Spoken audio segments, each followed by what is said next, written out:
The year was 1621.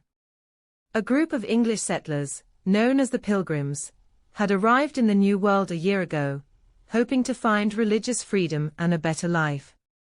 They had endured a long and perilous voyage across the Atlantic Ocean, and had faced many hardships and dangers in their new land. They had lost half of their original number to disease, hunger, and cold. They had also encountered the native inhabitants of the region, the Wampanoag people, whose relationship with them was uncertain and tense. But the Pilgrims were not alone. They had a friend and a helper, a man named Tisquantum, or Squanto, as they called him. Squanto was a member of the Pawtuxet tribe, who had been kidnapped by an English explorer and sold into slavery in Spain.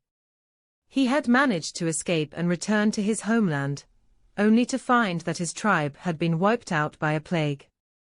He had joined the Wampanoag, and had learned to speak English from his previous captors.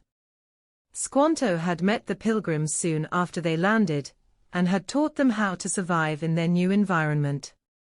He had shown them how to plant corn, beans, and squash, how to fish and hunt, how to tap maple trees for syrup, and how to identify edible and medicinal plants. He had also acted as a translator and a mediator between the Pilgrims and the Wampanoag, and had helped them establish a peace treaty with the powerful chief Massasoit. Thanks to Squanto's assistance, the Pilgrims had a successful harvest in the fall of 1621. They had enough food to last them through the winter, and they felt grateful for their blessings.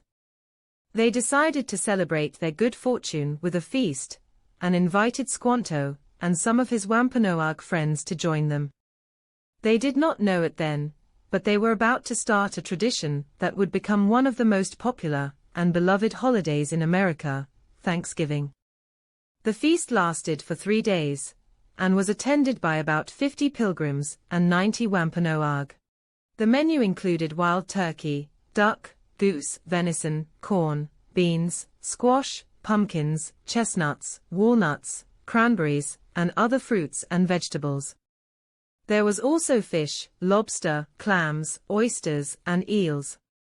The Pilgrims and the Wampanoag ate together, exchanged gifts, played games, sang songs, and gave thanks to God and to each other for their friendship and cooperation. The first Thanksgiving was a rare moment of harmony and goodwill between two different cultures, who had overcome their fears and prejudices, and learned to respect and appreciate each other. It was also a testament to the courage and resilience of the Pilgrims, who had faced many challenges and hardships in their quest for a new life. And it was a tribute to the generosity and wisdom of Squanto, who had shared his knowledge and skills with the strangers who had become his friends. The first Thanksgiving was not repeated the following year, nor was it intended to be an annual event. It was not until 1863, during the Civil War, that President Abraham Lincoln declared Thanksgiving Day as a national holiday, to be celebrated on the last Thursday of November. Since then, Americans have observed Thanksgiving every year, with some variations and adaptations, but with the same spirit of gratitude and celebration that marked the original feast.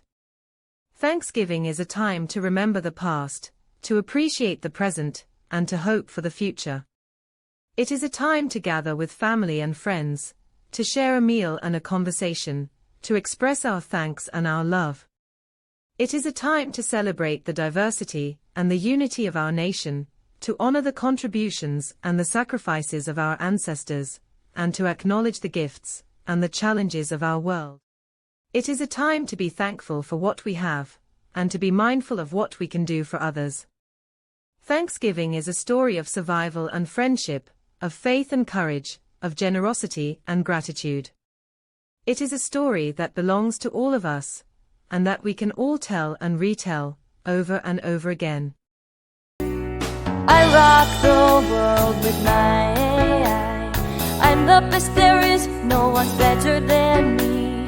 I'm the king of the world.